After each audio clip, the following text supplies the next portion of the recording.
Olá pessoal, tudo bem com vocês? Na aula de hoje nós vamos continuar falando sobre os resíduos de serviços de saúde. Nós vamos continuar falando sobre o plano de gerenciamento de resíduos de serviços de saúde. Então, o que seria esse plano? Seria um conjunto de procedimentos de gestão planejados e implantados a partir de bases científicas e técnicas, normativas e legais, com o objetivo de minimizar a produção de resíduos e proporcionar aos resíduos gerados um encaminhamento seguro de forma eficiente, visando a proteção dos trabalhadores, a preservação da saúde pública, dos recursos naturais e do meio ambiente. Então, esse plano de gerenciamento de resíduos de serviço de saúde, ele é um documento técnico referente ao gerenciamento de resíduos de saúde. É de responsabilidade dos estabelecimentos da área da saúde elaborar esse plano. Então, esse plano é um documento que aponta e descreve as ações relativas ao manejo dos resíduos sólidos, que corresponde às etapas de segregação, acondicionamento, coleta, armazenamento, transporte, tratamento e a disposição final desses resíduos. Deve considerar também as características e risco dos resíduos, as ações de proteção à saúde e ao meio ambiente e os princípios da biossegurança de empregar medidas técnicas administrativas e normativas para prevenir acidentes. Então, nesse plano são estabelecidas as ações para o correto manejo dos resíduos provenientes de todos os serviços relacionados ao atendimento à saúde humana e animal.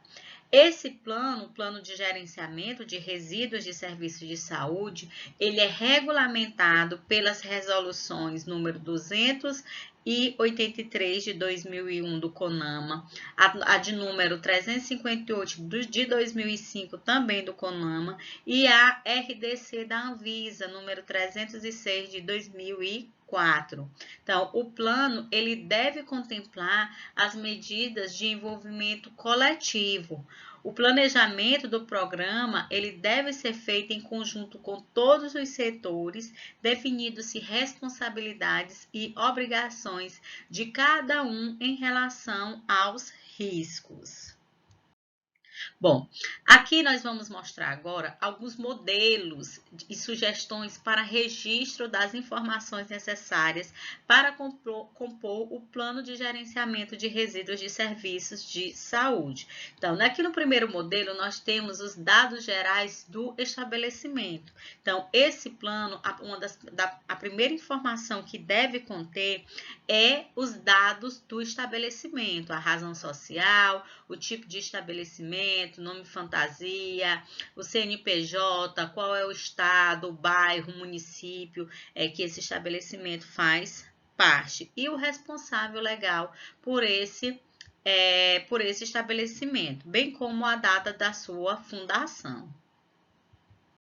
Bom, após os dados do estabelecimento, vêm-se as informações dos componentes da equipe de elaboração, ou seja, o responsável por elaborar esse plano, o número do conselho que esse responsável faz parte, o nome da empresa contratada. Então, nesse caso, para a elaboração dos componentes da equipe desse plano de gerenciamento, deve-se designar um profissional para a elaboração e a implantação desse plano.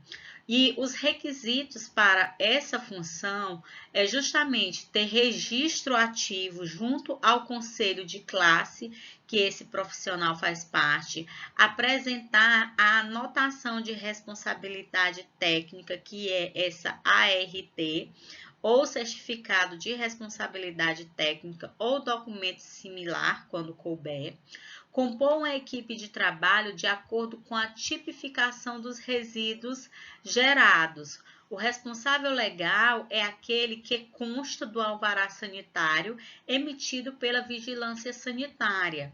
O responsável pelo plano de gerenciamento de resíduos de serviço de saúde, ele deve atender às exigências do capítulo 4 da RDC número 306 de 2004. Então, esse responsável técnico dos serviços de atendimento individualizado, pode ser o responsável pela elaboração e implantação desse plano. Quanto mais complexos forem os processos encontrados no estabelecimento, maiores são as exigências técnicas da equipe que deverá elaborar e implementar esse plano. Em estabelecimentos maiores, o grupo ele deve ser multidisciplinar, ou seja, de várias áreas.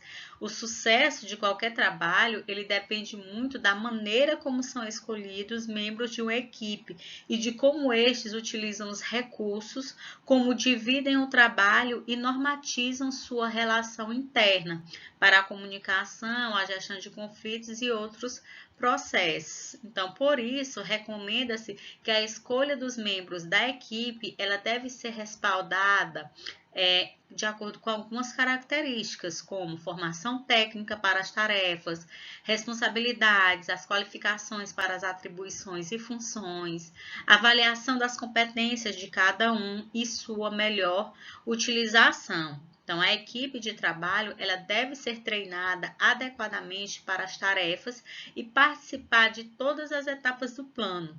O responsável pelo plano, ele deve elaborar, desenvolver, implementar e avaliar a aplicação do PGRSS, de acordo com as especificações legais já mencionadas, e supervisionar todas as etapas do plano.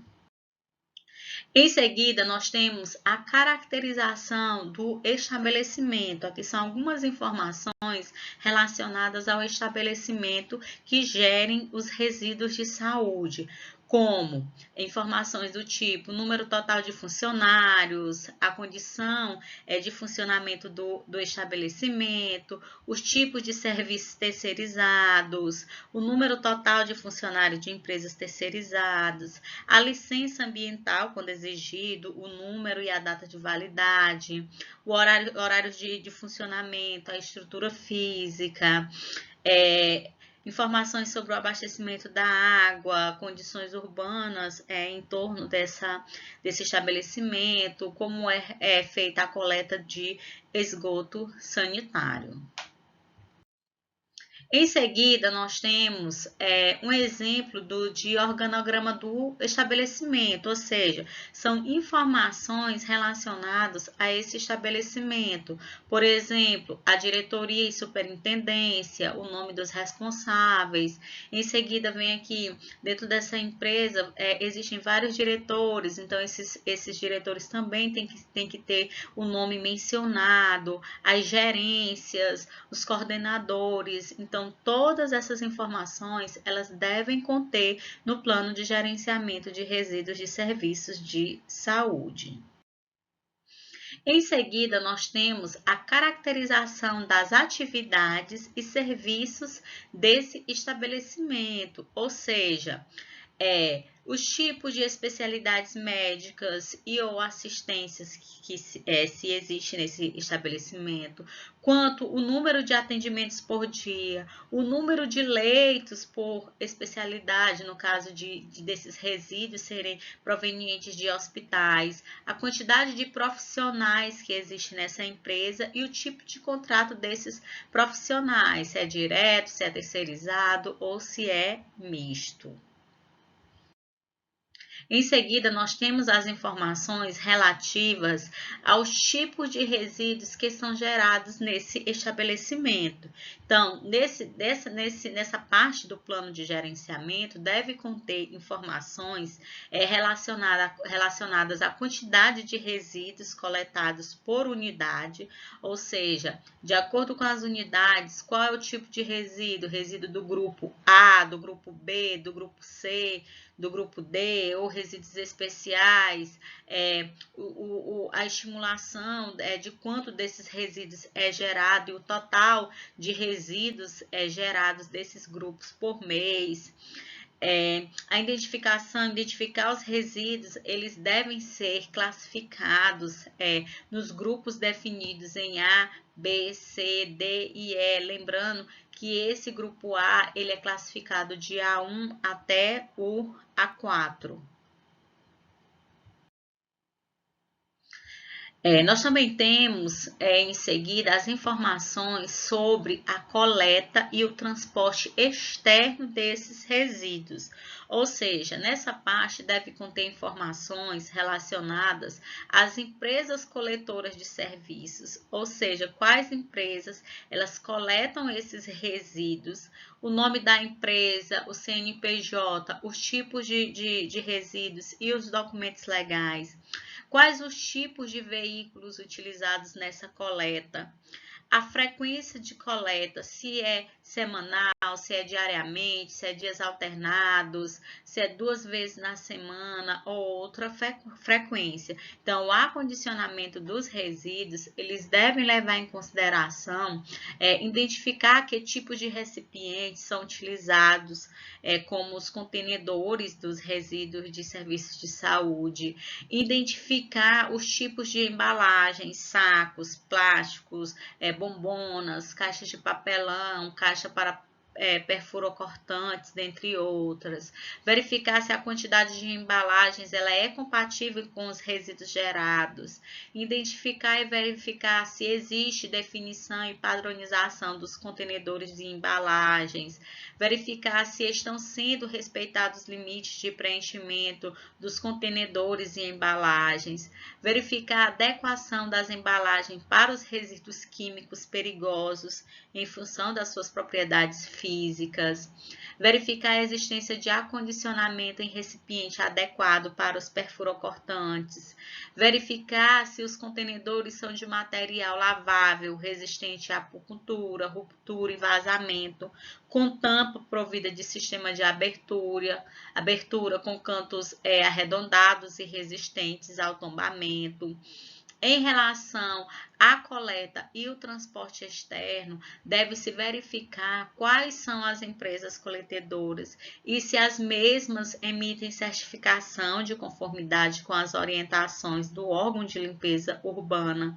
Verificar se o sistema de coleta adotado, se em contenedores basculháveis mecanicamente ou manualmente, a frequência de coleta, se ocorre a disponibilização desses contenedores pela empresa, verificar os tipos de veículos utilizados de acordo com sua adequação às normas, verificar se o veículo ele possui sistema de contenção para líquidos, verificar o procedimento da coleta pelos funcionários da equipe de coleta quanto ao rompimento de sacos, a liberação de líquidos ou contaminação de ambientes e verificar o uso dos equipamentos de proteção individuais pelos funcionários da empresa. Então, essas são algumas informações que devem conter em relação à coleta e ao transporte externo. Outra informação que deve conter nesse plano de gerenciamento de resíduos de serviços de saúde são os tipos de tratamento interno e externo dos resíduos. Então, para cada grupo de resíduos classificados, nós temos um tipo de tratamento interno e externo. Então, o tratamento, ele deve se levar em consideração, verificar se o estabelecimento ele possui tratamento prévio ou tratamento interno, ou se o serviço ele é terceirizado, verificar quais são os tipos de tratamento dispensados aos resíduos, verificar se os resíduos do grupo A ele requerem tratamento prévio à disposição final, se eles estão sendo tratados em equipamentos adequados e licenciados e quais não estão sendo tratados, identificar as empresas tratadoras de resíduos de serviços de saúde e se as mesmas emitem certificação de conformidade com as orientações do órgão ambiental, verificar se as empresas terceirizadas que cuidam do tratamento dos resíduos estão licenciadas pelo órgão ambiental, verificar quais resíduos químicos perigosos estão sendo submetidos a tratamento, quais estão sendo dispostos em aterro e quais estão sendo submetidos a processo de reutilização, recuperação ou reciclagem, além de verificar a existência de rede coletora com tratamento de esgoto. Verificar também se o processo para decaimento de rejeitos radioativos, se houver. Então, todas essas informações, elas devem fazer parte desse modelo relacionado aos tipos de tratamento interno e externo dos resíduos de serviços de saúde. Nesse plano também deve conter informações sobre a destinação final dos resíduos, ou seja, qual é o tipo de disposição final desses resíduos de serviços de saúde, se é aterro sanitário, se é incineração ou outro tipo de disposição, a empresa responsável por essa disposição e a classificação desses resíduos quanto aos grupos. Então, na disposição final, deve-se verificar quais os tipos de disposição final existentes. Caso a disposição final seja o aterro sanitário ou uma célula especial de resíduos de serviço de saúde, verificar se os mesmos possuem licenciamento ambiental. A outra parte do plano de gerenciamento diz respeito às responsabilidades e qualificações das equipes e a comissão de biossegurança responsável por a elaboração e a implementação desse plano, ou seja, deve conter informações como o nome do funcionário, o cargo, a formação e o número da ART ou similar. Nesse plano, também deve conter informações sobre a capacitação técnica da equipe de implantação do plano de gerenciamento de resíduos de serviços de saúde, ou seja, o nome do funcionário, quais foram os treinamentos realizados por esse funcionário, se foi treinamento próprio ou foi um treinamento terceirizado e quais os treinamentos que esses funcionários ainda vão realizar.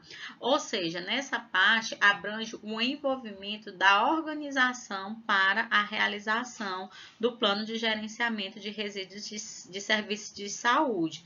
Então, ele objetiva sensibilizar os funcionários sobre o processo que será iniciado, disseminando informações gerais e específicas sobre os resíduos de serviços de saúde.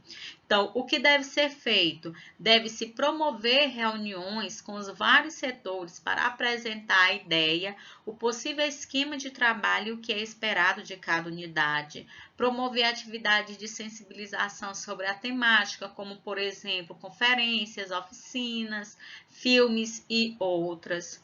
Criar formas permanentes de comunicação com os funcionários, como, por exemplo, um painel que seja regularmente atualizado com informações sobre temáticas ambientais e o desenvolvimento desse plano. Organizar campanhas de sensibilização sobre a necessidade do plano, preparar um questionário para levantar a percepção dos funcionários sobre o meio ambiente, de forma a identificar eventuais questões chaves relacionadas aos resíduos de serviços de saúde, divulgar os resultados da pesquisa a todos os funcionários por meio de cartazes, folhetos e outros meios disponíveis na organização. Então, a capacitação e o treinamento, ele deve levantar cursos, treinamentos e campanhas voltadas a todos os envolvidos no gerenciamento, bem como suas frequências, onde o foco é a questão ambiental, abastecimento de água, resíduos sólidos, esgotos, poluição do ar, sustentabilidade e outros. Nesse plano também deve conter informações dos indicadores indispensáveis para a avaliação do plano de gerenciamento de resíduos de serviços de saúde, como, por exemplo, deve-se avaliar acidentes com perfurocortantes, ou seja, qual foi a taxa de acidentes com esses materiais em profissionais de limpeza, o total de acidentes, com relação à geração dos resíduos, a variação dessa geração de resíduos, o total de resíduos gerados por período, tanto do grupo A quanto do grupo B, C, D, E, os resíduos recicláveis, as pessoas capacitadas em gerenciamento de resíduos, ou seja, o total a quantidade dessas pessoas que foram capacitadas, quais foram os custos com os resíduos de serviços de saúde dessa empresa. Nesse plano também deve conter todos os equipamentos necessários e os recursos correspondentes para a elaboração e a implantação desse plano. Por exemplo, equipamentos de obras civis, discriminar todos os tipos de obras necessárias, móveis e utensílios, discriminar o mobiliário e os utensílios necessários, recursos humanos. Então, ao final, deve-se fazer uma avaliação global dos dados levantados. Então, deve-se elaborar um relatório baseado em fatos comprobatórios e na pesquisa realizada segundo os passos citados nos slides anteriores. Abordar no relatório as seguintes questões: a descrição de todos os procedimentos relacionados à gestão dos resíduos de serviços de saúde, os aspectos problemáticos, as referências às legislações, regulamentos, normas e outros. Apresentar formalmente o relatório de diagnóstico ao gestor do estabelecimento para o esclarecimento de dúvidas e ajustes pertinentes. E, por fim, nesse relatório também, para garantir que a análise ela seja eficaz para a elaboração do plano, é preciso que o relatório de diagnóstico ele seja sintético, de leitura fácil, que ressalte a informação essencial, eliminando o que for indispensável para a ação. Ele também deve ser preciso com os caminhos descritos de forma clara e emblemática. Deve ser estruturado de forma a contemplar as grandes linhas de orientação, coerente, garantindo a lógica da sucessão das ações descritas, com títulos compatíveis com o conteúdo, argumentos claros e pertinentes. Deve ser comprobatório, evitando conclusões frágeis e difíceis de serem provadas. Impessoal, evitando críticas e citações de pessoas da organização relacionadas a áreas com problemas. Essas foram algumas referências utilizadas na aula que vocês podem estar utilizando nos estudos. Como informações importantes, assistam às videoaulas, leiam material de apoio, participem dos fóruns de discussões e respondam à atividade avaliativa quando houver. Na próxima aula, nós vamos continuar falando sobre resíduos de serviços de saúde. Qualquer dúvida, vocês podem estar entrando em contato comigo através do meu e-mail, através dos grupos de WhatsApp e dos fóruns de discussões. Bons estudos e até a próxima aula.